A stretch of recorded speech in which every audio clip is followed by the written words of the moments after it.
Hello, everyone, and welcome to episode 27 of the LDG Experience podcast. We're nearly at episode 30. You know what that means, guys? Q&A time! More crazy questions.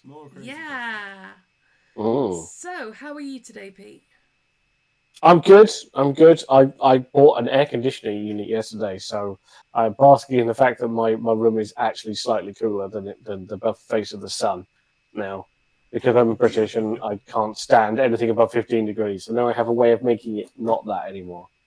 That's It's awesome. beautiful white box, so it makes me happy. We now have ducks. Ooh, Yeah. exciting. Is that how you are? That's how I am. A foul presence Pete disturbs said, your home. Pete said he had a white box, and I said we have ducks. But if you want to find out about the ducks, there will be a video on YouTube, which is convenient for Lazy Dragon Gaming. We also now have a small subsection of that, which is the Davis Family Farm, which is our little sort of, not a homestead thing really, because it's not, but just a little bit of an update on how all the animals are doing and what we've got and where they are and all the rest of it. So, yeah. Farming Simulator IRL. Yes, Farming Simulator IRL. But no, I am very good as a result of my accidental purchase of ducks. So yeah. Tripped and now you own ducks. Tripped and now I own ducks. We've all been there. If you want the full story of how and why that came about, you can follow along on the other section of our YouTube channel. But no, for those of you who are on YouTube, if you would like to please leave a subscribe, that would be fantastic. And comments, of course. Questions for me and Pete for in 3 episodes time, where we'll be doing a Q&A, which are always a lot of fun and cause we always get some really good questions that we have to ponder and think about. Yeah, that's a really good one. And then, but today we are talking Mordheim. But I have news. The City of the Damned. You have news. I have news. Oh, you do news then. Well, we're interrupting this broadcast to bring you Eevee news. So, I am officially a Lorcana judge. Oh, yes. Hey. Yay. So, I am going to Buckham next weekend. For a day. Yes. To do some scorekeeping. And You're officially accredited. In August, start of August, I'm off to Bologna to be a floor judge. Oh. I've never been to Italy before. I assume all the Italians get it wrong. Yes, it's going to be interesting with the Italians, honestly. They're... a lot of hand-waving. I hate to sound like it's a stereotype, but honestly, whenever anybody comes back from whatever tournament they go to in Italy, the first thing they say when I say, "How did it go?" They go, "Fucking Italians." I believe the polite phrase is they're a passionate people. Yes. They're also... It's the polite way to put it. They're also passionately known for misrepresenting what happened in the game state.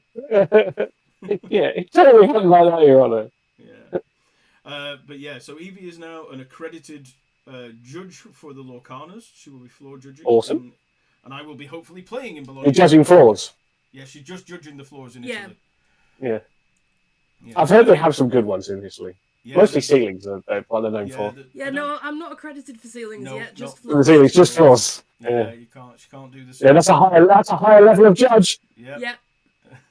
That was a brilliant one. Set myself up for that one. Yeah, that was brilliant. Well done. Sorry to all the people who've just unsubscribed. Yeah.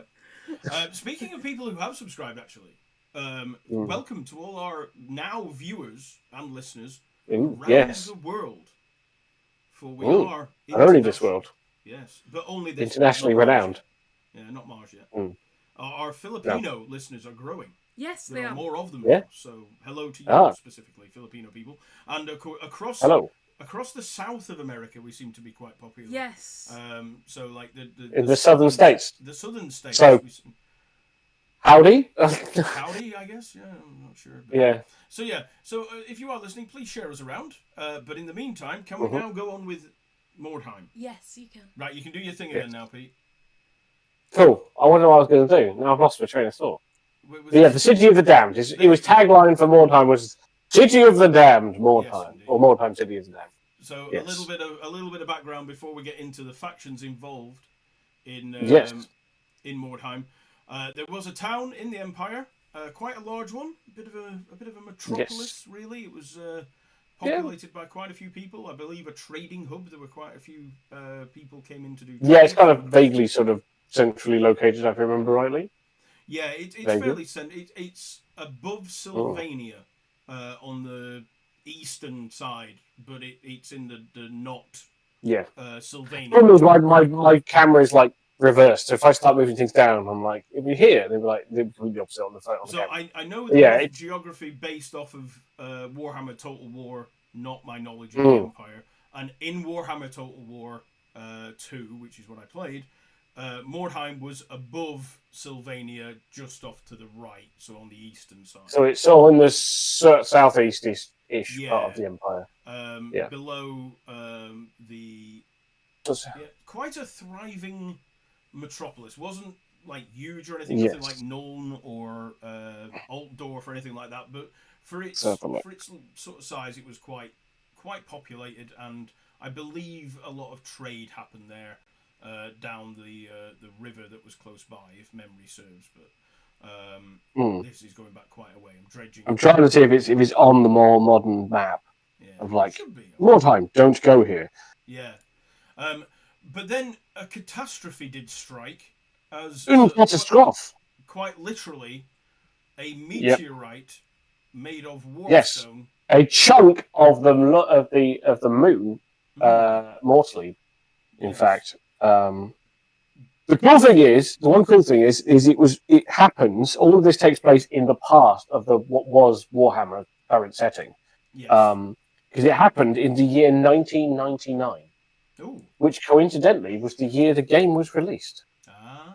In fact, yes. Yeah, it was, which I thought was a little cool little detail. Yeah. That they put in. I was like, that's pretty cool. Yeah, 1999 IC or Imperial calendar. Yes, indeed. And let's see if it's been mentioned in here. Large chunk of the moon. 2000. My apologies. 2000. There we go. Yeah. Impacted quite squarely onto Mordheim, which was. Yes. Here it is. I finally found it. So I'm going to try it in my best to try and put this up to the camera. Okay. It is in the province of Osterland. There we go. It was once a thriving city of Osterland. Literally, there's a little note in this Empire book here that says in the timeline. We'll find it back again. Yeah, in the timeline, you get all the dates. It says 2000. The city of Mordheim, once an important city in the province of Ostermark, is destroyed by a comet. There you go. Well, it's not a comet anymore because it got hit by it. So I believe once they enter, they cease to be a comet and become a meteorite. Yes. And it obviously and then become a catastrophe. And then it becomes oh shit, we've got hit by a bloody great big rock. A great big glowing rock, made of solid magic. Made of actual magic, and then the meteorite obviously wrecked the whole town. And exploded and showered warpstone fragments everywhere. Which caused... Did horrible things to the population. Yeah. So if you didn't die from the impact and the ensuing starvation and everything else that was caused by the impact, you are likely to have grown extra arms, tentacles, and or died from just overall mutations. Or your children did. Or your children did if they survived. Yeah. But because it was Warpstone... Warpstone being worth quite a lot of the old money or whatever it is to various factions throughout the old world, particularly and notably one that sets himself up in the city, known as the Dark Master, which we covered briefly before, turned out to be one of Bellacor's many gambits to achieve godhood. His presence basically manifests. Yeah, that was because. As we said, when we go to the factions, it will explain who one of them is basically working for. And a lot of the other factions were working for him unbeknownst. Yes, there was quite a lot of factions that were sort of just randomly working for him because he's a sly devil, literally. Yes. But yeah, so that's the setup to Mordheim in the start in 2000. And then it became a hive of...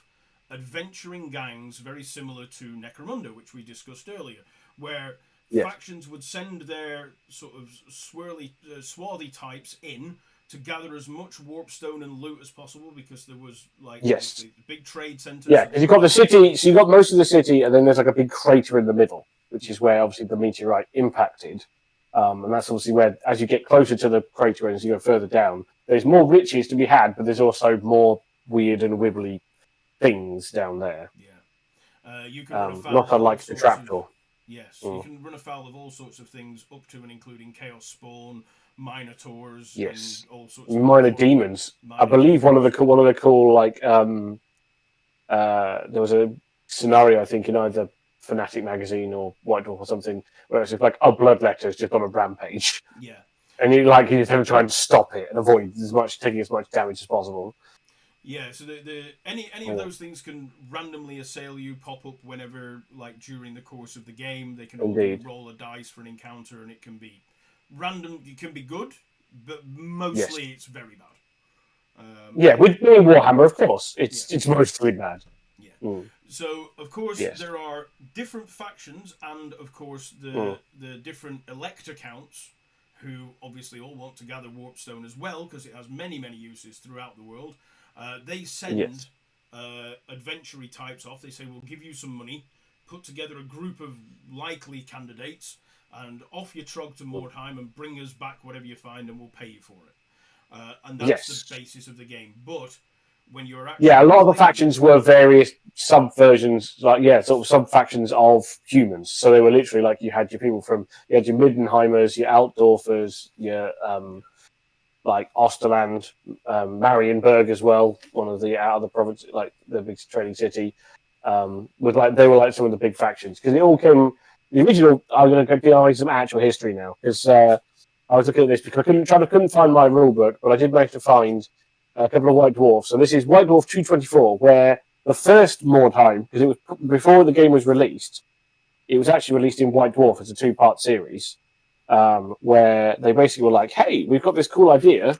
So we got Mordheim, City of the Damned, as a kind of, hey, this is kind of a cool, fun game you guys can play as a little mini skirmish game. And you can convert up some cool stuff and play along. And the original factions that were in the second half are sort of like I think they all eventually made it over, but I can't remember whether they were all in the original like starter box. Because in the book you have like your starter game. In the same way Necromunda, you had so you've got like your Empire type dudes, if I remember rightly. So in the White Dwarf article, you have Reitlanders, human mercenaries.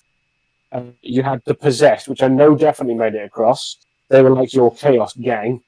And then they had Witch Hunters, which I think came out eventually to Mordheim, but they weren't one of the original factions. And then, of course, your favourite and mine, the Skaven Warp Hunting. Yeah, because I believe they were originally also when the game does come, they're specifically from Clan Eshin, if I remember rightly.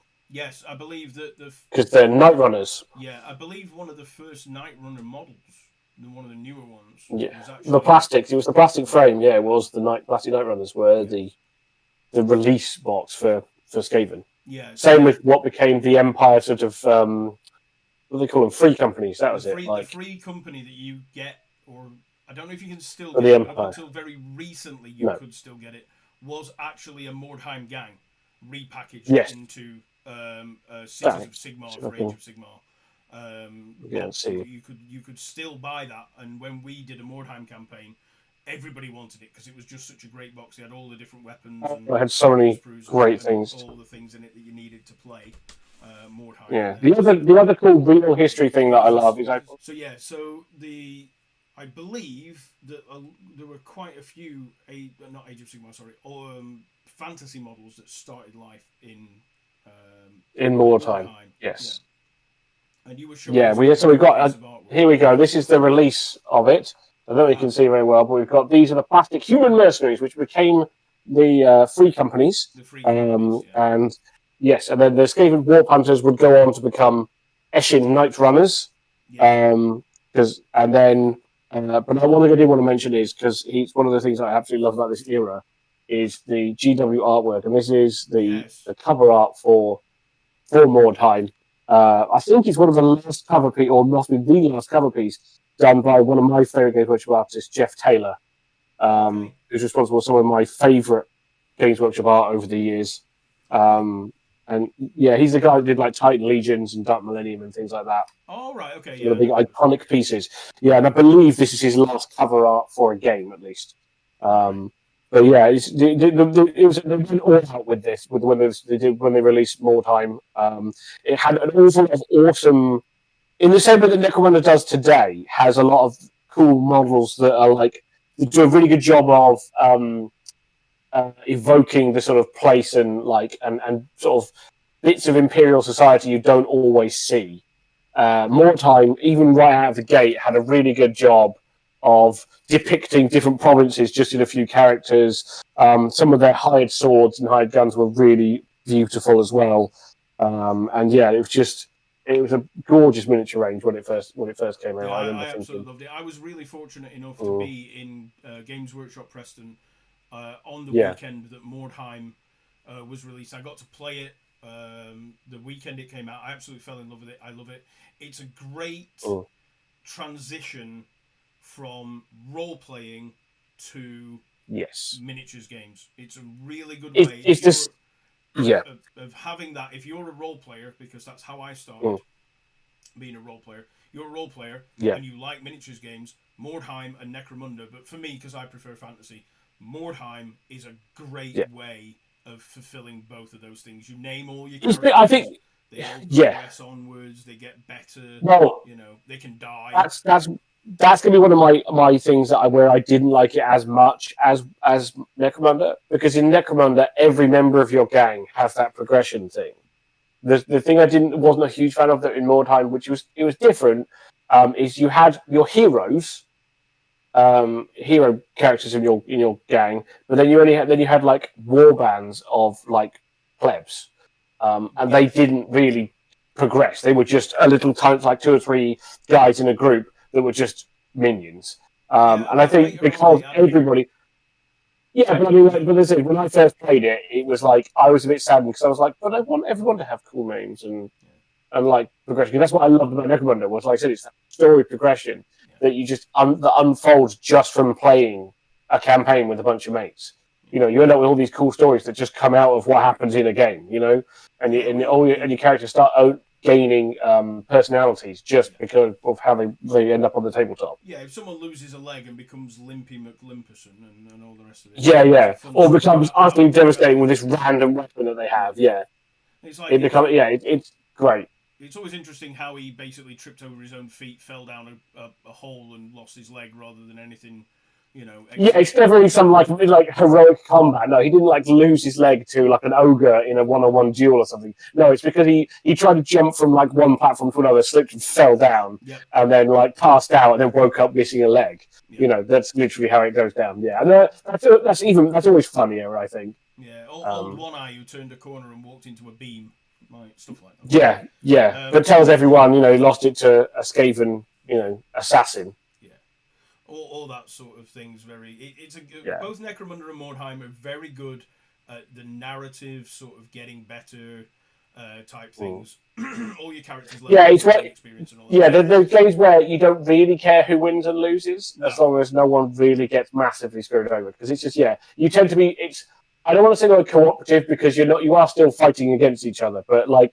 You kind of want to pull your friends along and pull their gangs along because it's much more entertaining for everyone's stories to be told than it is to be like, I've just won 6 games in a row and I'm amazing.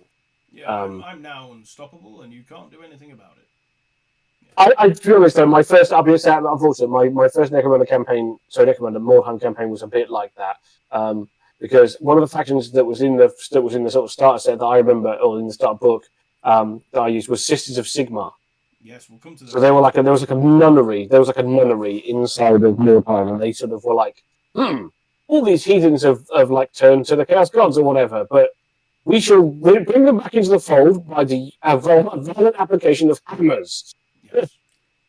So yeah, I remember I think I played a campaign briefly where I was playing Sisters of Sigmar, and I was like, cool, I like the models, I picked them up, and I was like, okay, let's play a game. And they back to the possessed gang, and I was like, what do I do with all this money? What can I buy? And I was like, Hands up, sisters, who doesn't have a Sigmarite Warhammer? And it was like, okay, everyone gets a Sigmarite Warhammer. And then The next game, I did the exact same thing again. I was like, okay, hands up, who doesn't have two right hammers? And I was just like, aha. So I just had a bunch of like angry nuns rolling around, walloping people.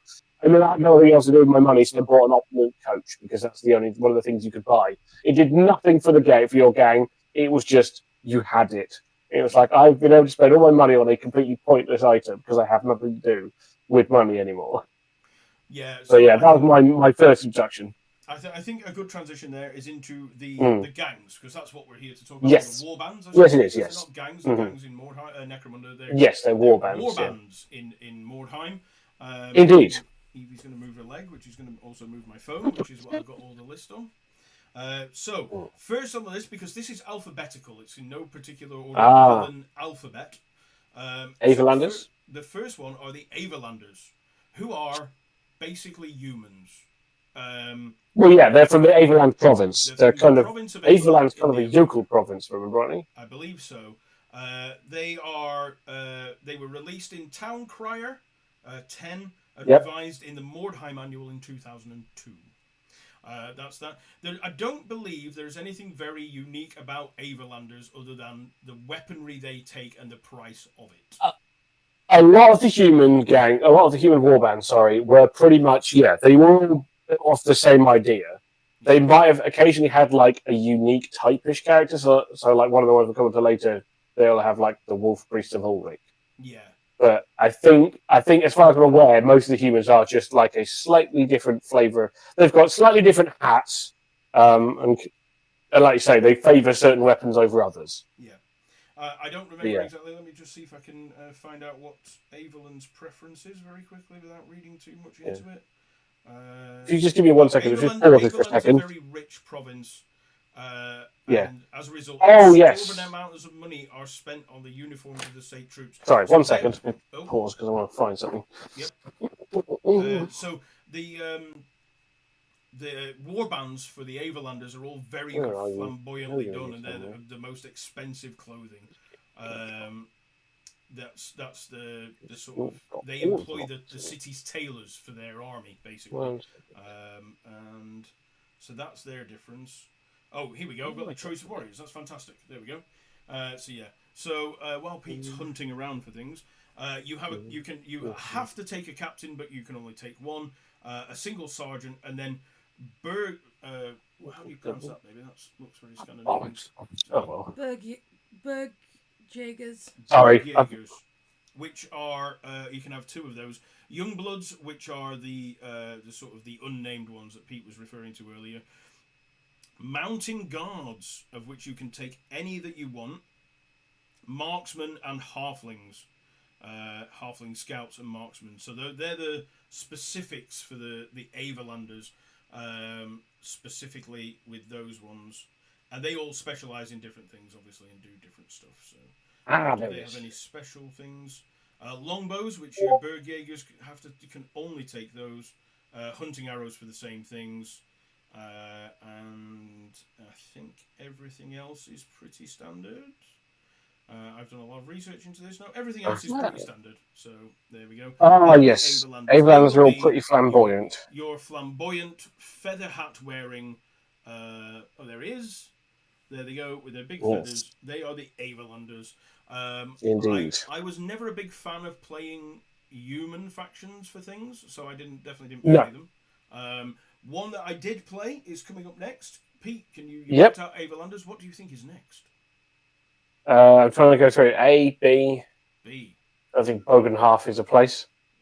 Or Bogenhalfers. Beastmen. It is, in fact, Beastmen Raiders, yes. Hey. So, the Beastmen Raiders. This came out in Empire in Flames, which was... which was kind of a semi-expansion. It was a semi-expansion for Mordheim that came out a bit later on. Yes. Beastmen, we will cover in great depth when they get their own episode, because they are, and we have touched on them when we've done other Old World stuff. So go back and watch our other Old World stuff for that. So I'll just run through the different things you can take in your Beastman army. A Beastman chief, you can have one, no more or less. A shaman, so you can take a magic user.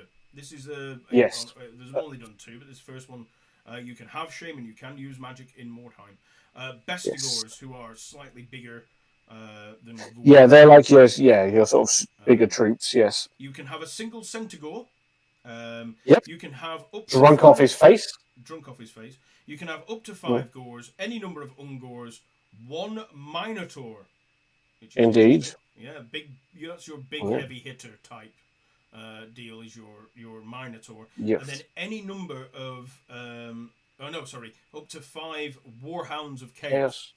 Yes. Indeed, yes. Yeah, so you can have those. They have their own very specific things. Nothing particular, Yeah. I don't think, for them. They can use it. Yeah, they're just beastmen. They're beastmen we know and love from the old world. Yeah. Yeah, we love the Beastmen, but they are going to get their own episode at some point. They're on our list because Indeed. so I'm not going to go into Yeah, too they much are pretty depth. cool. You'll have to wait for that one to come up. Yeah. For all the different descriptions of the different types of Beastmen. Mm. Now, the next one, Pete, I don't think you're going to get because I actually forgot Oh. it existed. I bet I will. Oh, go on. See? Yes. See? Yes. Carnival of Chaos. I hate your face so much. Ah, Now, I knew it. The Yeah. Carnival of Chaos, I forgot about these guys. Yes. These are a unique faction because they are Chaos humans and demons. Because they're Nurgle aligned.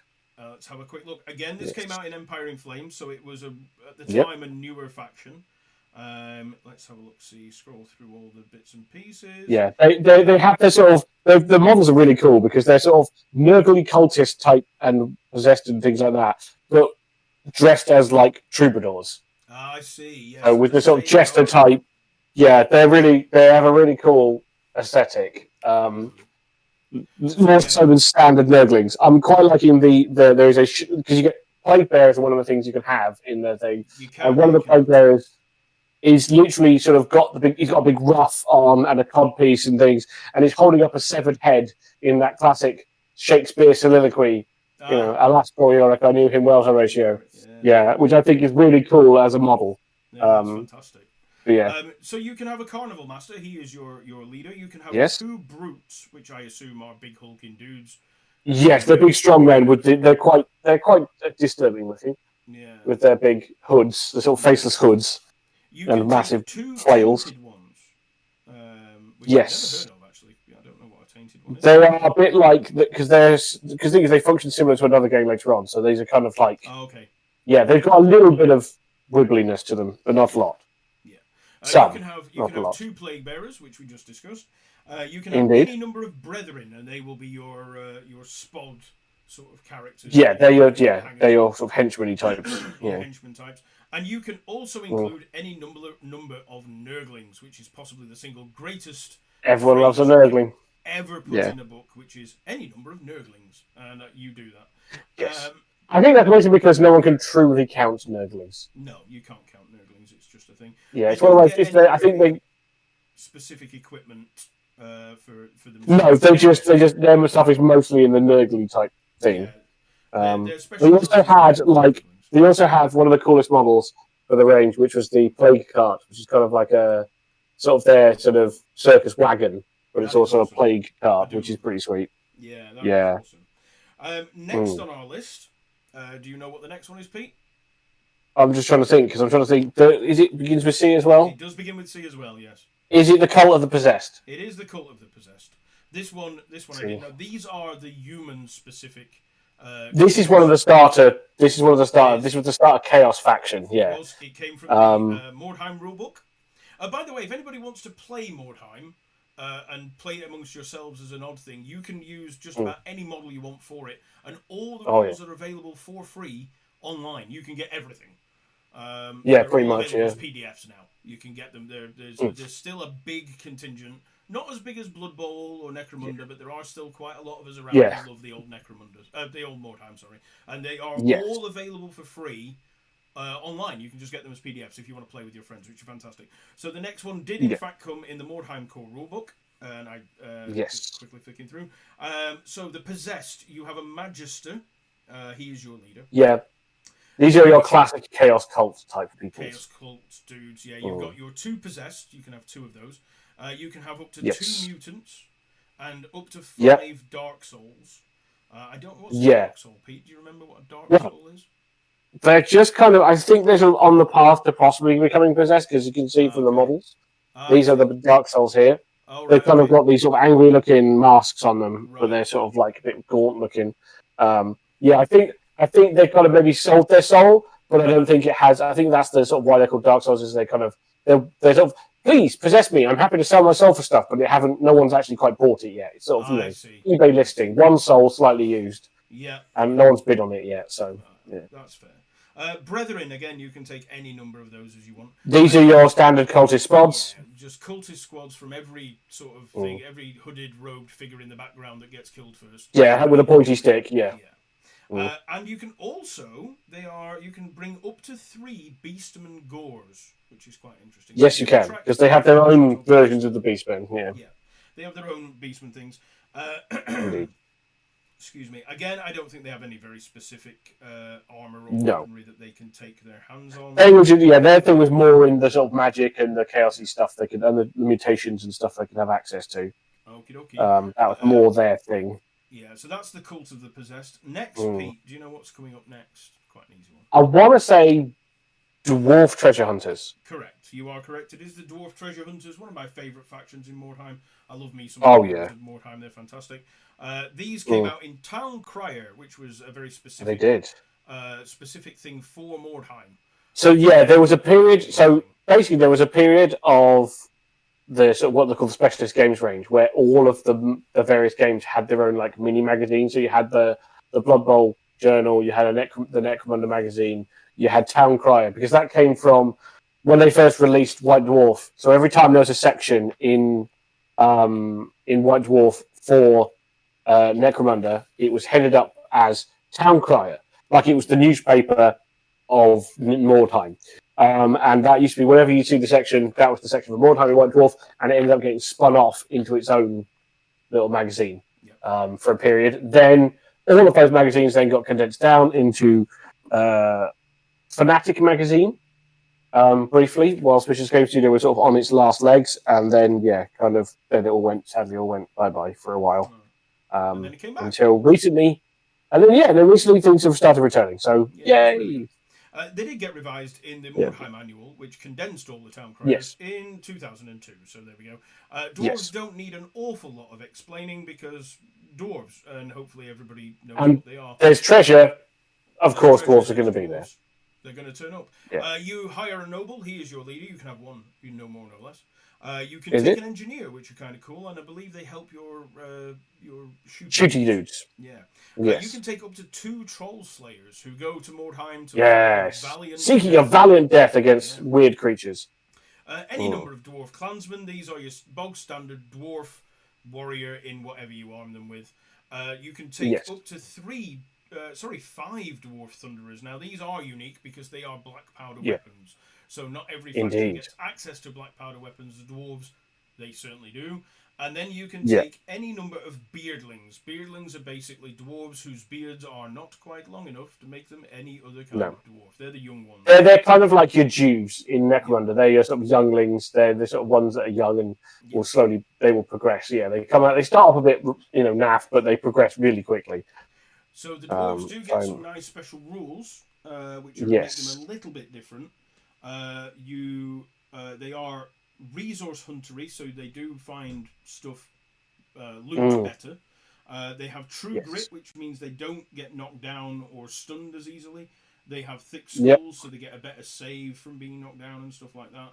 And they do get, I believe, the first faction to get their own very specific type of weapon, which is a Gromril weapon, which basically makes your thing better. So you could take a dwarf axe, for example, which no other faction gets access to, but it is just an axe. It's just with a different name. It's just designed for dwarf. It's just designed for dwarf. However, you could make that a Gromril dwarf axe, which would make it very much better, but it does cost you 3 times as much, which when you're talking about starting with gold coins and things, that's a lot, and probably something you would have to... It's something you want to aspire to later on, is to give your leader like a lovely, awesome Gromril weapon. Yeah. And you can also take Gromril armor as well. The famed armor of the Ironbreakers and such other heavy dwarf units. Yeah, the big dwarf unity stuff. So that's the first sort of equipment that you can get for them that is unique to those. Now, Pete, This is getting more tricky now. Yeah, it's very good tough. Yeah. Yes. Where are we up to? I'm trying to think. So we're on D, aren't we? We're on D. We're So on I D. don't. Yeah, I don't think Empire Mercenaries counts as a faction. No, they all get split up into their own little. Yeah. Bits. And I'm trying to think. I don't think there's any E factions. I don't think. Am I wrong? No, there are no E factions. You are correct. F L. Are you just subtly trying to be L? Is that what that is? No, there's an L. You've got to see a little this bit just here. I don't know what. I genuinely don't know what that's supposed to be. Is that an E? No. No. A K. Yes. Oh, K. Yeah, that's what I was going to next. Okay. Kislev. It is the Kislevites. Yes. Yes. Everyone's favourite. Totally not Russians. So you knew that, Pete. You knew that. You didn't need any help at all. Yeah, that's what it was. Yeah, I was just trying to go through the letters. I was just telling you just got me there quicker because let's be honest, I was going to go through all the letters anyway. So up to K, right? Yeah, Kislevites. You're Polish, Polish, Rus, Ukrainian. Yes. Yeah, Eastern European, fuzzy hats and bears. Yes, that's basically their stick. That is basically what it is: fuzzy hats and bears. They come down from literally, in fact, in this from the north to raid into Mordheim. Town Crier, issue number 16, revised in the Warhammer Annual, obviously in 2002. They come under the human mercenary warbands. Yeah. You can have a captain. He is your leader. You can have a bear tamer. Yes. Yes, and a bear. Unique. There he is. Yeah. A bear tamer and a bear. Bear tamer. The bear looking very sad about life, I feel. Yeah, he doesn't look very happy, but he is very far from the northern wastelands where he would be. Yeah. I imagine a lot very true than where he is down in the south. An Esol. Indeed. Esol, I believe they're called. I'm not sure what that is. That's a thing. Yeah. 2 youths. Any number of warriors. And you may include any number of Cossacks, which is a word everybody, I hope, is familiar with. Yes. They're like the henchmen. They are the henchmen of the deals, yeah. You can include up to 3... I am going to struggle with that one. Streltsy. Streltsy? Again. Not sure what they are. I wasn't a big Kesselite fan, I'll be honest. So I'm gonna... I will take pictures and put them up. Yeah. And the trained bear, you can include up to of course. 1 trained bear. Note, however, that I would hope so, because if you've got the bear tamer and he's like, I not have bear. Not know why I come here, there's no bear. Lost my bear. So you can note, however, that a Kesselite warband may not include a trained bear if it does not first include a bear tamer. Yes, you need him. He has to be there to tame said bear. Otherwise, who wants a free roaming bear? I mean, come on. But you can take a bear tamer without a bear. Without the bear. Yeah. He's just really sad about his life. Maybe he's just looking for a random bear. Yeah, I come to Mordheim to find the bear. I come to Mordheim to find the bear, yes. Sometimes bear have tentacles. Yes, that's the thing. So I think the bear tamer is the unique thing for the Keslevites. Yes. Yeah, that's what makes them not just humans. Yeah, not just humans. The bear tamer and their little offshooty dudes are a little better. They can take their handguns and all the rest of it that everyone else gets access to. So it is the bear tamer that makes the Keslevites and worth it, I think. I wasn't a fan until I learned that. I didn't actually know that. Now I'm a fan. And I think the bear is the best part. Yeah. A bear. But anyway, Pete, we're moving on from Keslevites because... we're moving south now for your hint for this one. I'm going to say we're going to go to M. Next is M. And I'm going to say Marienburg. We are in the place where you get the burgers. Yes, it is the trading city of Marienburg. It is the trading city. So I believe it's like the port city on the western coast of the empire. I believe it's technically an independent city-state, if I remember rightly. I think it is not part of the empire. Marienburg is its own separate city-state, I think. I believe it is at the top end, right at the very top west, isn't it? Yeah, it's like right on the coast. I think it's like a big free port state thing. Yeah, I believe it is. And I'll find a map and stick it up on the screen. I believe that it's also always fighting. I think, and it's not a good time in Marienburg. No. From what I'm reading very quickly here.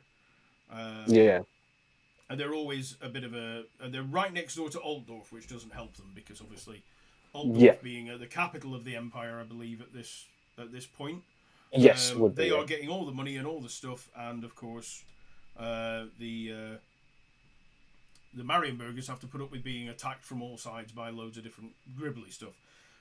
Because they've got a lot of money as well, a lot Yeah. of like it's a rich port city, so yeah, they get attacked a lot. And because they're not part of the empire, they can't even be like, "Hey, Empire Army, come please help us." Yeah, so They're like, the special about rule, no. the special rule from the men of Miedenheim, which is what it is. Oh, there. that's the next one. No, that's Men the of next Middenheim, did you Why say? have I gone? What's happening here? You've gone too far. I've gone. What? Have I clicked? No, Oh. Marienburg. You stupid thing. No, I was right. Oh, right. Okay. We don't get very much on them.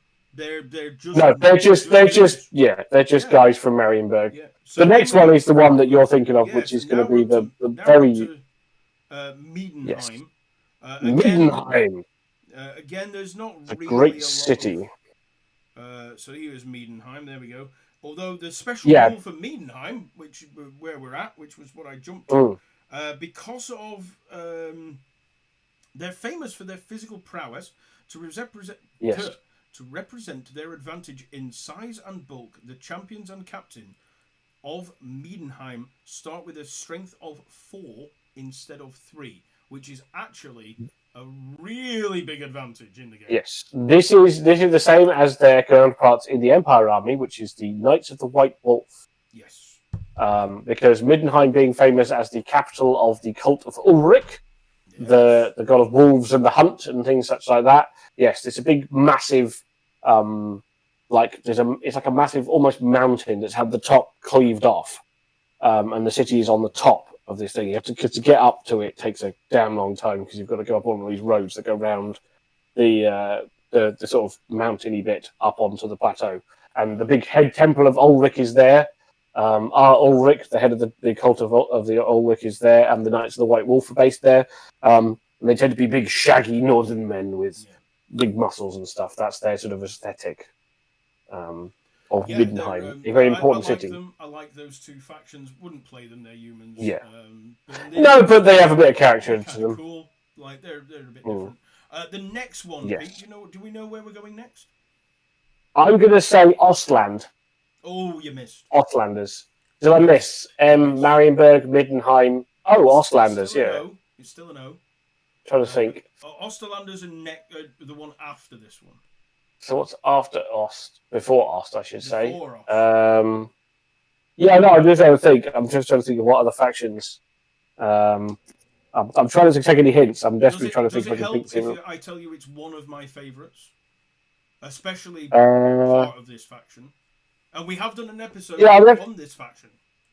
Ogres. I should have said ogres. No, it's not. We don't get ogres. Is it not ogres?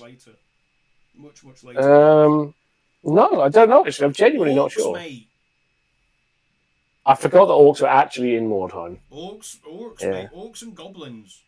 Now, I'll be honest, I genuinely forgot about this. Yeah, orcs being the one that I played when I first started, because obviously when Mordheim came out, I had an orc and goblin army, so it was really easy to just grab some of my models and play Mordheim, because that's what it was all about. Yes, pretty much. This particular one, Town Crier, number 6, obviously revised in 2002 in the annual.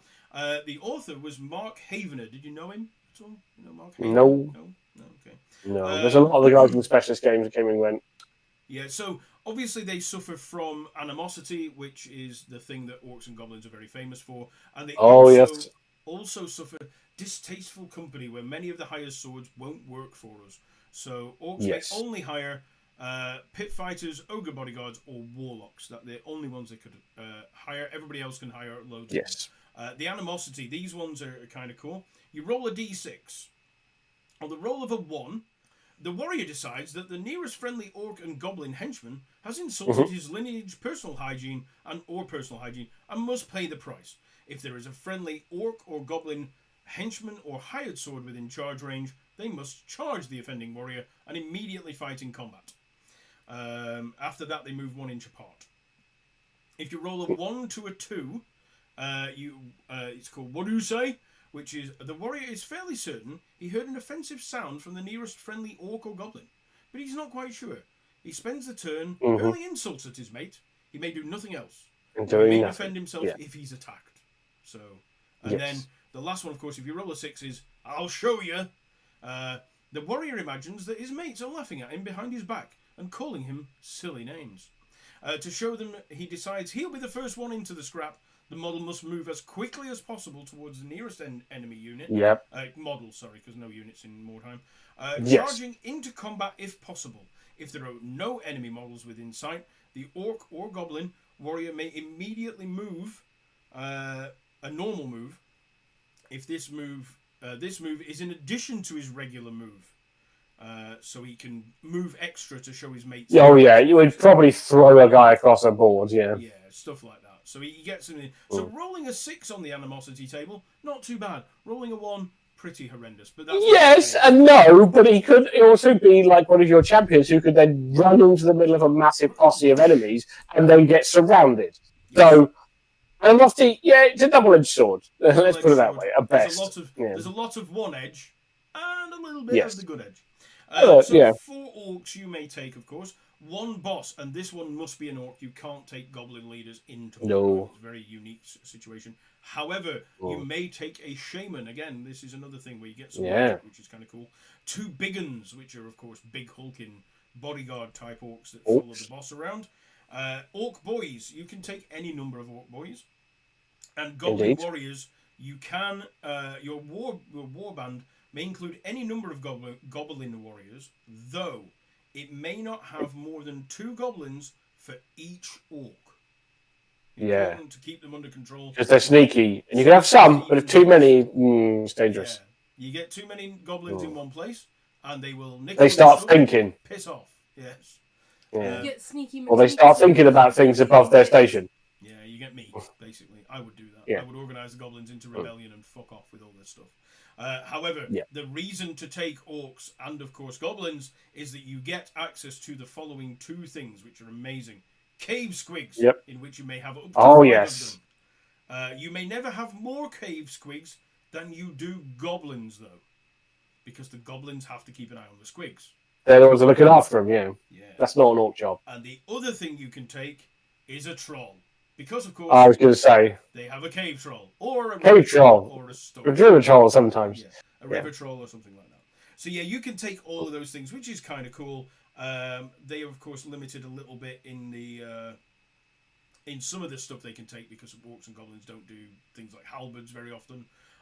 They do get plus D3 movement when charging. They ignore fear and terror while charging. They get a cunning plan, which you can re-roll failed route tests, which is if your guys start dying, stuff like that. You can add more to armor saves for Black Orc blood and stuff like that, and all sorts of other special rules. Orcs and goblins always get a bunch of special rules because they suffer from animosity. So you might be the hardest thing in the battlefield, but your mate just called you a git, so you're going to go over there and punch him.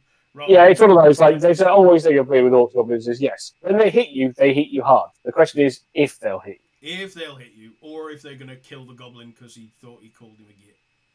Right? Yes. Stuff like that. But you do get cave squigs, and cave squigs, of course, yes, are cool. So, next, you did mention these, Pete, the next ones? The Ostlanders. Off to Osterland. Or Osterland. Yes.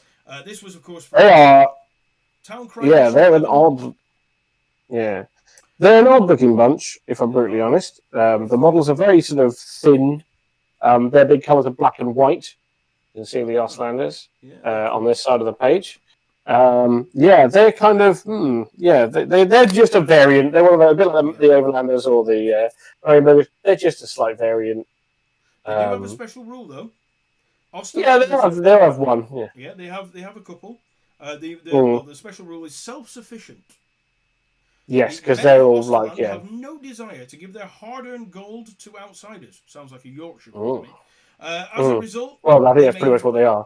Yeah, they may never hire any mercenaries except for ogres, who are not a common sight in Ostland anyway.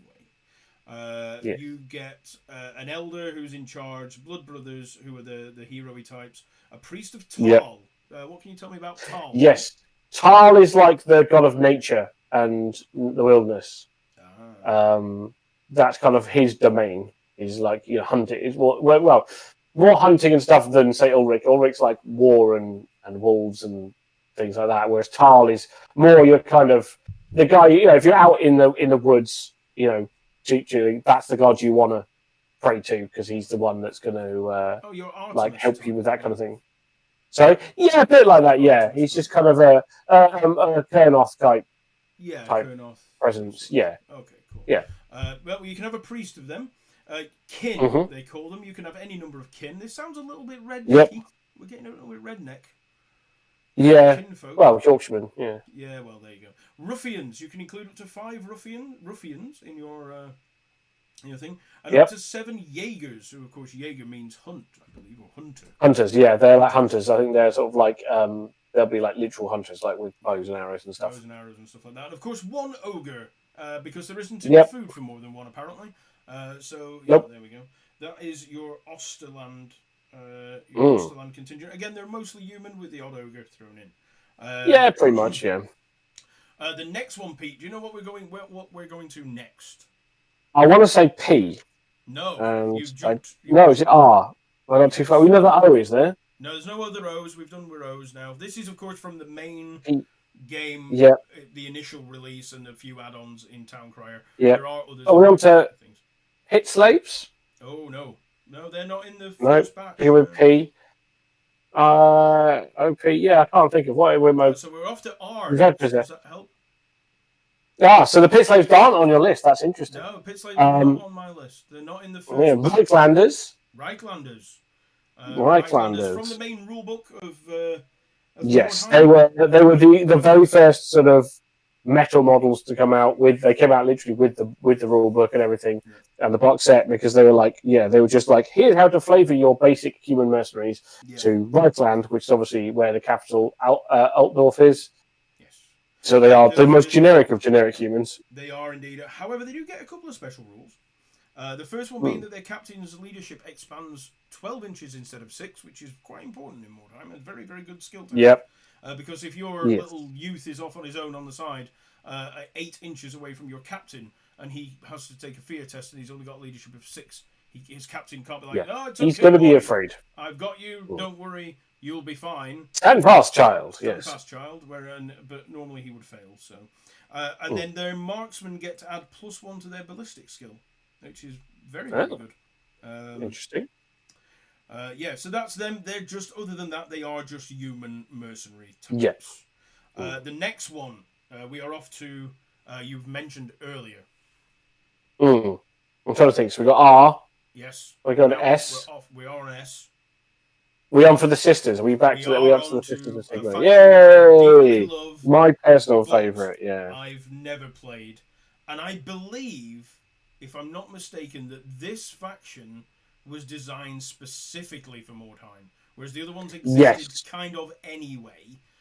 This faction was one of the only ones, one of 2, I think. Although the other faction was mentioned, this faction had its entire design based around the fact that within Mordheim was a nunnery, and in the nunnery dedicated to Sigmar. And it was the Sisters of Sigmar. Yeah, they were my gang or warband, I should say. Warband, Yes, they were very cool. They had they had that kind of Valkyrie kind of mixed with nun, mixed with that kind of proper German Frau classic look, which I always thought was pretty cool. They are an excellent. The aesthetic is wonderful. With your sort of your plate and your chainmail and your big 2-handed hammer, because they all because that's Sigmar's. It's that classic of like they have bludgeoning weapons. That's their thing. It's like it's a throwback to, I think, it's sort of a nod to medieval history, where, if I remember rightly, in medieval history you could have priests and bishops on the battlefield, but they were not allowed to have weapons that drew blood. Correct. Like that, so they were allowed to fight and kill people, but they couldn't draw blood. I say that in massive inverted commas because if you hit a guy with a flanged mace, they're probably going to bleed. But yeah, so they had like bludgeoning weapons was the. You didn't cut them; they just exploded No. like an orange when you hit it with something. Yeah, exactly. That's not my fault. So yeah, I had a flat weapon. Like yes, this is also why Space Marine chaplains have their big mauls, their power mauls. The Crozius is very much again, yes, is also a nod to that random piece of history. So yeah, that's the thing. So they have bludgeoning. That's their thing. The System Sigma have bludgeoning weapons and whips because flagellation is always also a thing. Flagellating other people is important. Yes, indeed. So yeah, that's their mostly their weapons. Yeah, so you can take a Sigmarite matriarch, who I imagine is a petrifying woman. Based on the model, she is a very large woman. With either a big hammer and a shield or a whip. She does look like she wouldn't mess with her. Yep. She looks like she's broken a few noses in her time. Yeah. You can have 3 sister superiors who probably are superior. Again, yeah, they're just slightly more intimidating, less intimidating version of the matriarch. Yeah, they're building up to it. They're going to get there eventually. You can have a single augur, and I'm not. Yes. So she's kind of a cool. I think she's like a divinator type thing. This is the model. I don't know if you can see it here with the big long pony table with the 2 knives. I think her thing is a bit sort of divinatory kind of. Sigma has chosen me and said we should go this way, type thing. Yep. You can have up to 10 novices, and of course they are working up to being petrifying and with a big hammer. Yes, yeah. I love the fact that the aesthetic here is like when it comes to you can tell the rank by the armor they have. So your standard sisters have like your classic habit. With the thing over the top. But the novices, they literally have breastplates. And when I say that, I don't mean a single breastplate. I mean they literally have a piece of round sort of iron, conical iron, sort of nailed, attached to their thing each, which is quite funny. And then as you go up, you get a bit more chainmail and plate mail, but it's just like they literally have breastplates. It's breastplates to go with their braziers of holy fire. Yes, more braziers. Oh, exactly. Yeah, that's exactly it. Yeah. So as you advance from a novice, of which you can have 10, any number of your models may be sisters, so you can advance them predeterminedly.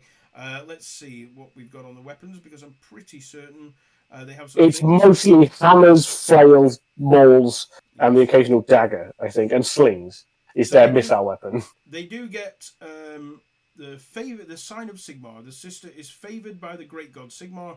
Possessed or undead opponents lose their first attack against the priestess in their first round of hand-to-hand combat, which is quite good. The sister protection of Sigmar. They are Sigmar. The sister has been blessed by the High Matriarch. Any spell that would affect her is nullified on the roll of a 4+, which is very good. Utter determination. Only the matriarch may have this skill, which allows her to re-roll failed route tests, which is which is really good. Really good skill there. Righteous fury. The sister feels cold fury and utter contempt towards any evil that pollutes the soil of the holy empire within its presence. The model hates all Skaven, undead or possessed warbands.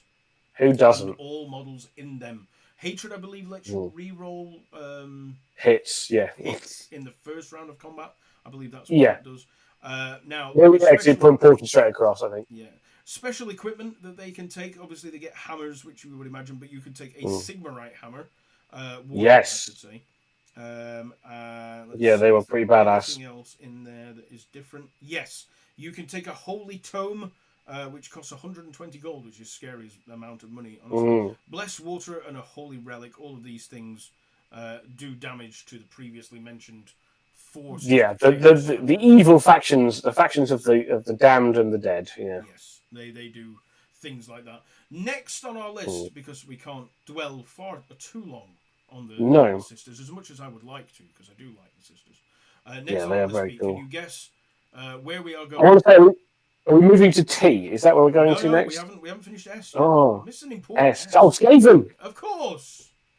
How did I miss the boys from Clan Eshin or the rats from Clan Eshin? Quick. Yeah. Now, very quickly, I forgot about them.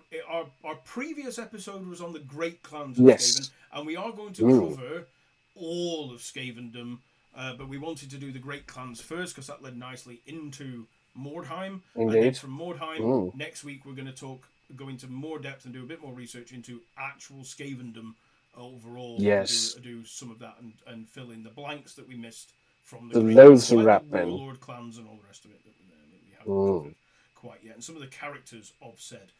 Some of the great characters, yeah. Great characters from the warlord clans. So very quickly, running through this, as Pete said, very Eshin orientated thing. Yes. You are led by an assassin adept. You can have an Eshin sorcerer, a black Skaven, which you can have 2 of. So these would be what we come to on next week about Storm Vermin. They're basically Eshin's version of Storm Vermin. Eshin's version of Storm. See, that's what they are. Night Runners, of course, which are your basic assassins, your basic assassins, but lesser. Verminkin, Pete. Do you know what a vermin? They're like your youths. I see. They're clan rats. So they're you've got your not runners. Every gang has like its kind of youth thing. So like the beardlings for the dwarves or the younglings or whatever you want to call them. That's what they're called in this. Yeah. And the verminkin. Fair enough. You can take. Excuse me. You can take any number of giant rats and 1 rat ogre, which we discussed. Of course, last week. You can hire one from Mulder. Mulder, yes, you can. We're going to teach this giant lumbering rat ogre how to be a ninja. Yep. I'll pop back and have a listen to last week's episode to be filled in about all the contents thereof for Skaven. Indeed. We're moving on rapidly through the alphabet, Pete. To what do you think we are going next? I did say T, didn't I? What did I say? We don't have a T. No, T-U. Undead. Indeed. Undead. These are some of my favourite models from the range. Wonderful. They of course came in the core rulebook. Yes, they were really cool. I loved them because they come with. This is one of my favourite games because they are led by a Lord of the Knights. They come with a vampire. Yes. Or you can have a vampire, and they were some of the nicest looking vampires at the time. Yeah, proper classic. Vlad's lot, basically. They're not the Tomb King. They're Von Carstein's, They are part of the Von Carstein bloodline. Yes. So you are led, like Pete said, by a vampire. But I also think you had to have a necromancer as well. Because he's the one actually... I don't have to, I wasn't sure. No, you don't have to. You may include one if you wish, but let's face it, you're going to. You can have up to 3 dregs. Now, dregs are... These are my favourite. Better zombies? No. Dregs are Igors. Oh, they're the Igors. Fantastic. Yes. They are the Igors of the Mordheim range. Fantastic. They're proper, like, yes, my lord type, shambling hunchback type, carrying piles of bits of dead bodies. Yeah, they were humans. They're brilliant. Following the necromancer or the vampire. That's what I said. My favourite things about this particular gang is what made them so good. Yep, we like that. You can include any number of zombies, and you probably should. Yes, because again, the zombie models you had for this particular range were from all over. So you literally had zombie Middenheimers. There's a zombie Sister of Sigmar, a dwarf zombie. There's an Abraham zombie, a Marienberg zombie. There's a dog zombie, and an elf zombie. So again, it was one of my favourite things about this range was that they took all the races and a dog and they zombified them, which was pretty cool. Yes. Yeah. Ghouls, of course. Yes, of course. You're going to have little ghouls. You can take as many ghouls as you like. And direwolves, you can have up to 5 direwolves. Yes. Now, got to have some direwolves in there. Slightly different for this one. Normally, the undead cannot take ranged weapons. However, I believe in Mordheim, your living doofers can take them. They are on their list. You can get like pistols and things to give to your dregs and vampire and things. Yeah, I think they can. Yes. So that's possible. That's a slight difference from general where the undead don't get ranged stuff in Indeed. Other than that, that's about it. And we're moving on to the final core faction. One of my favourites, yes. They were in the original book, which are the witch hunters. They are, but while mentioning you could take individual ones in fantasy battle as a thing, as an overall faction, this is the first time they were really put together. You could take one in an army or maybe a couple. They kind of it was them and the kind of flagellants and sort of these are basically religious nutters mostly, led by some vaguely competent guys who know how to put a stake through a vampire or burn out a witch cult. So, yes. They are basically yes. the Order of the Templars of Sigmar is their Yes. official title, and they're sent to Mordheim to cleanse it of all manner of horrible things, led by a witch hunter captain. He is your... Who had some of the they had some of the nicest models for this particular range. Really cool. They're your sort of pitchfork and you get like some of them had you had the classic return of the classic Warhammer Quest Witch Hunter, but mostly these were more grizzled than your sort of your more posh looking Witch Hunter, like you said, with the pilgrim type hats. Pilgrim hat, pitchfork, and that's your more sort of posh Witch Hunter who goes around the Empire burning witches. Yep. These are the more grizzled badass types, the ones that have really seen some shit. These are kind of size and pitchfork types. Yeah, you can take a warrior priest in your army. You can have one of those. And yes, you can take a Sigmarite priest to inspire your men. Yeah, and then you can include up to 3 other lesser witch hunters. Yes, which indeed. Are basically the same thing, just not as grizzled as your captain, basically. Yes, you can take any number of zealots, and these are the local. These are your standard nutters, yeah. Who the witch hunters have up into a frenzy about. Yeah, these are literally your sides and pitchfork gang. Yeah. They are your easily led peasantry, basically. Yes. You can see Beauty and the Beast. Yeah, Beauty and the Beast. Yeah. Yeah. If you think Gaston is your witch hunter, these are all the weirdos that are following him. Yeah. Definitely, that is the best way of putting it. I think this is the thing. However, he didn't have up to 5 flagellants following him. Flagellants are the really crazy nutters. You recognise these from the Empire army as well. Yeah. You can have a unit of them in your Empire army, and basically they are immune to all psychology because they are unbreakable. Want to take their 2-handed flail and smash it into the enemy until they go away. Or into themselves if they didn't get there in time. Yeah, that's the thing. That's the whole thing. Their self-flagellation. Yeah. And you can include up to 5 warhounds, which is another good reason to take a witch. Yeah, that's another one because they get doggos. Yeah. Yep, you get doggos basically. Any warband that can take doggos is good. Or bears. Or in fact, just basically any kind of animal companion gives it an extra good bit of spiciness. Yes, indeed. So what I'm going to do now is I'm going to run through. I'm not going to talk about too much the next ones because the next on the list are unofficial but released through GW or Fnatic, basically. Yes. So I remember there's quite a few. This is where like elves and stuff came from. This is the ones that never quite got official releases. They did get a couple of models and stuff, I think, or they took models from other ranges and were like, you could use these. You can use these ones, and these ones are the Amazons from Lustria. Yep.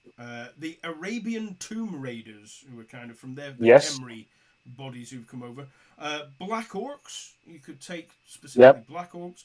Bretonian Knights, you can take them. Yep. Your Dark Elves. There you go, Pete. Of course, made it over. Yeah, you have some Corsairs and things. Yep. Your Dwarf Rangers, which would be your Bugman types. Again, Bugman types, Yep, there you go. Forest Goblins. Yeah, with your spiders and things. Just Forest Goblins came across for that one. The Gunnery School of Nuln, where your long rifle, not your long rifle, sorry. All of those things. Yeah. Basically any kind of gun, from handguns to cannons. Yeah, pretty much. Hockland Bandits were basically another human faction. Horned Hunters. Do you know what they are, Pete? Let me have a quick look. I don't know what they are. I think they were kind of Horned Hunters. I can't remember. I think they might be like sort of Herne the Hunter type people. They're more followers of Tal. Yes, that's what I thought. They're more sort of like this sort of wood hick types. That's fair. Yeah. Imperial live off the land type. Yeah, Imperial Outriders is next. This one I'm not a fan of. I'm not a big fan of the next one. Don't think they should have included these fellows, but I understand they've got to get everyone. Lizard Men. Don't really like that. Yeah. That's when they were like, every faction, because you get people going, oh, why can't I take Lizard Men in wartime? And you're like, there's many reasons, but sure. Right. Yeah. Miragleans. Miragleans? What is that one? They're from Lustria again. The land of Tila. These ones. Tilia. Tylea, yes. Yeah. Oh, they're from Mirigliano. They're basically Italians. They're Italians. Yes. They're from Tylea. better Yeah. shooting. Then you've got Norse explorers. They're the Norse from the top end of the country coming down to do things. Yeah. Ostermarkers, who just which is different to Osterland. Yeah, because there's two different provinces out there. Osterland and Ostermark, and obviously this is Ostermark. Yeah. The Outlaws of Sturwood, the Forest of, who are. Yeah, I wonder what they're like. Yeah, I wonder what they're like. There might be one of them who's a big fellow called Little Joan or something. Yeah, something like that. Maybe they're friends of Bertrand the Brigand and Guy the Grove from Britannia. They're the Outlaws of Sturwood Forest. We have pirates and pit fighters. They're pretty self-explanatory what they are. Remessians from the Lustran section. Where are these? Oh, they're another Teelan band. Another Teelan band. Probably another free city state from Italy. Yeah. Shadow Warriors, who are of course. High Elves. From Nagareth. Yep. And then we have the Skaven of Clan Pestilence, who get their own thing. So they're your Plague Monks. See last week's episode for an explanation of what the Clan Pestilence are likely to be like. Tomb Guardians, the Undead of Khemri. Again, another faction. Of that one, but there we go. And then Tarantinos, who are again, I think I'm going to click this. Again, It's going to say they're from Teela. Yes, they are. Telia, yes. And then lots of bloodshed and feet. Yeah, bloodshed and feet. Very quickly, going to run through the experimental. They're called. What you can play if you want, but they don't really exist in the official branding. And they are. I think this is like unofficial things that people made. Unofficial things that people made. The Battle Monks of Cathay. Which are, of course, your Chinese monks. Shaolin types. Chaos Dwarves. Of course. Are called Black. Searching for a bigger hat. Yeah, which could go eat a dick. Ogres or man-eaters, which obviously. Yeah, because man-eaters are basically just mercenaries. Yeah. The Marauders of Chaos, who are the human Chaos, the other factions. The more bulkier ones. Yeah. From Cathay. What, sorry? The Merchant Caravans. Yes. From Cathay. Yeah. Now, this next one surprises me that they didn't actually get a release because the Forest Goblins did, but Night Goblins, there are two different versions of Night Goblins you can potentially play within Mordheim on the experimental list. You've got the Norse Explorers, but they got one earlier on, so that's the thing. The Restless Dead, who were undead, and I assume these are just the other parts of the undead. This would be skeletons and type things like that, yeah. And then of course another Chaos Dwarf faction because people seem to like doing that. So Chaos Dwarves I'm not going into them. I refuse. I'm done. I hate Chaos Dwarves, so that's where we're gonna. It's been well documented on this podcast. Yeah, but they are the factions that you can play within Mordheim, and the great thing about it is if you own any fantasy battle or old world stuff, you can take that and use it in a Mordheim game, and all the rules are free on this. Because you don't have to worry about square and round bases as well, to be honest. There was never, whilst they basically at the time were you could have them on square bases, because I think the idea was, you could just pluck them out as characters or units from your Empire army or whatever. But you can you can have them as whatever you want. Yep, you can do whatever you want with them, and it doesn't really matter. There is a website called Mordheimer, and all of it is available for free to download as PDFs on there if you want to play it with your friends. I highly advise it. It's a very cool game to play. Necromunda has got a new version you can get brand new from Games Workshop, which Pete says is indeed. You can go and buy that and get all the new funky models. But for Mordheim, we don't get love.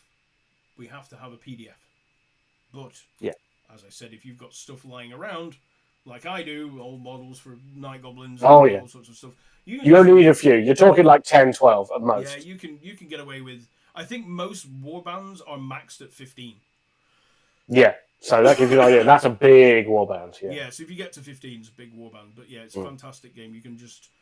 it's a good beer and pretzels game, I think they call it, don't they? You can play like D&D every week with your friends, and you can have multiple... Like I say, we used to do when I used to play Necromunda or Mordheim when we was doing that as well. It was a case of we'd have the dining table would have two games going on at once if they're on a smaller board.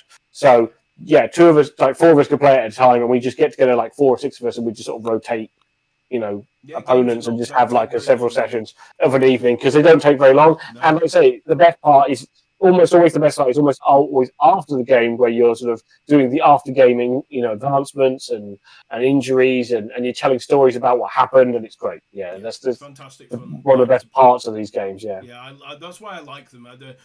They don't yeah, take the 3 hours that the big battles take to play, no, and the other thing no. is I think you get a slightly better story out of it afterwards. I think they hit that sweet spot when it comes to wargaming, where there's enough, you have enough units to have variety, Yeah, but you have also a smaller number of them in terms of model count and things, that there's more detail to them. So I've talked about this before about how as you can scale up and have a game that involves thousands of troops, but then a unit of troops becomes like a company, and it's 100, 200 model or whatever it might be, and you have to abstract things. You have to try and in order to just keep your sanity, they have to be like 100 troops might be condensed down to 3 dice rolls or something. Um, and I think the Mordheim Necromunda games hit that sweet spot between the two, where you've got enough stuff to be like, well, I've got some shooty guys and some combaty guys. I've got a bit of specialization here and there, but also each of them matters. Like yeah. it's not just I can throw this unit over. You don't want to throw them over there. You're like, I need to get that thing, but I'm worried that he's a bit injured right now, and I don't want to lose him if he goes down. And it becomes a factor in your games, I think, and I think that's great. He's holding the You magic do sword. care.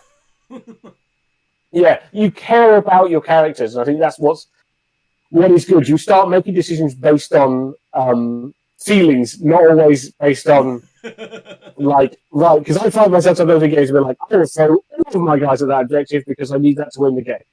Whereas in Necromunda, I've been like, yeah, but she's my favorite, and I don't want her to get killed. So I have to wait for backup to come, so we can all go in there. Where there's a pretty good sort of chance that she'll go in there and kick her ass, but I'm like, I wanted to risk it. No, let's not risk our favorite character by running into something bigger than they are. Exactly, that's the thing, because there is a chance they might not come back next game. That's the thing. Whenever you play with your special characters in 40k, you lose the line in a game. You're like, oh well, next game you try not to, and you're like, oh, we'll see if you win. But he's always going to come back next game. In these campaigns, they don't always come back, or they come back a shadow of their former self, and that's the thing. You've got to be really so that's why you end up worrying about them more than you would do in other game systems. Forever and go off to the exactly in the sky and. Yeah. Exactly. Devoured by Skaven is not a way to go. So. Yeah, actually, that was actually that reminded me before we got of one of my favourite parts of Town Crier was always the back page, because I think it always had obituaries. This is it. Obituary, yeah, we have one here. So we've got Lefebvre killed by a huge rock from the heavens. Oh. Kurt Wilhelm, loyal friend and henchman, will be greatly missed by the lads of the White Wolves warband. Arturo Martini wasn't afraid of heights. Should have been. Margaret Marcruz of the Sisterhood, split in two by a dwarf axe. Ludwig von Hausen, formerly of the Arisen, died from blood poisoning. Oh dear. Eva Lieberman, killed by falling masonry. Unidentified Skaven corpse found by Luther's looters in the ruins, but he gets his obituary. Yeah, he does get an obituary. Kurt Gruber welcomes his new henchman, Kurt Wilhelm, if you remember from earlier, to his retinue. Which I love, yeah. But yeah, there used to be this back page with advertisements and, like I say, obituaries at the end of every Town Cry. I know you reminded me there. And it was always the best. Brilliant. Yeah, it's quite funny, yes. That is fantastic. So, with that, we would like to remind everybody that if you are watching on YouTube, are we anywhere else now for these ones? Yes, I figured out how to be on Spotify as well. Oh, excellent. We are still on Spotify. So if you're listening on Spotify, please leave us a review. I think you can leave little things. If you have any questions in the interact with the algorithm. Yeah, please interact with the algorithms. If you're on YouTube, please subscribe, comment, and like the video. Share it amongst your friends. We hope we've entertained you. And don't forget, in a couple of episodes' time, we're having the Q&A session. So if you have any questions about any of the things, no matter how wild and weird they are, we like them a bit weird. Please we do, for us. What, I like weird things. I just turned up with 3 ducks randomly. What are you going to do? It's so if you're doing all that, we would appreciate the interaction with the algorithm. We are a growing channel and we do love it. If you can find Pete on Twitch, on YouTube, on Instagram and Facebook as Onyx Dragon Gaming. He live streams on Twitch Monday, Tuesday and Wednesday 6 p.m. till 10 p.m. If you have an Amazon Prime subscription, he would greatly appreciate you giving him Jeff Bezos's money. We've got to pay off this air conditioner now. Yeah, they are. I was gonna start a little campaign of like one of those pledge drive type things. Yes. And I ended up going out and buying it now. So now I'm like, technically, it's paying. If you want to help me get Jeff Bezos to give me some money so we can pay off our air conditioner. Yeah, there you go. You see, that would appreciate it. But until next time, it is good night from me. It's good night from him. And it's good night from her. Good night. We'll see you all next time, folks. Take So care. long. Bye. Bye.